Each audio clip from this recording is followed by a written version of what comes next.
In designing this infographic, I wanted to show the relationship between the annual defense funding of a country and their most recent ranking on the Global Peace Index. I originally wanted to compare the GPI of countries with nuclear arsenals, but since there are only 9 of them, I thought that would make the most interesting graph.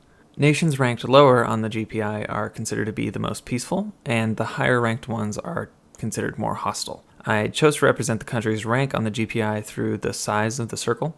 In my graphic, I represent the country's funding by the color of the circle. The darker the blue, the higher the funding, separated into multiple different brackets. I thought this would provide a relatively easy way to tell at a glance where a country sat on both of the different scales. For the design, I wanted to organize the circles I had created into an easily recognizable pattern. I contemplated the peace symbol, but settled on the nuclear symbol because it was a simpler shape and I could fit more circles into it without sacrificing how recognizable it is. After arranging the circles into a pattern, I made a copy, lowered the opacity, or how see-through it is, and put it in the background to make the graphic a little bit more interesting. I wanted to easily show the defense funding at different levels using various colors.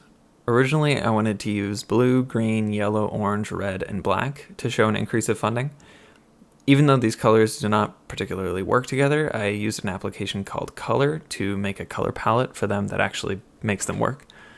When these colors are generally seen, it makes people automatically think of different levels of severity. We use it in pretty much all levels of culture to represent that. However, this combination of colors isn't always the best looking when they're all together, so I replaced them with different shades of the same color. I settled on blue because it's generally a peaceful color and thought it would make some interesting contrast to the shape that was seen on the screen.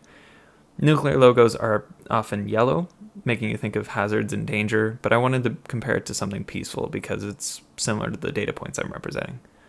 Since I may have actually had too many data points to make them large and easy to see, I exported the image to be quite large so it can be sized and made readable. I also put some text on it that explains the different parts of the image for convenience sake.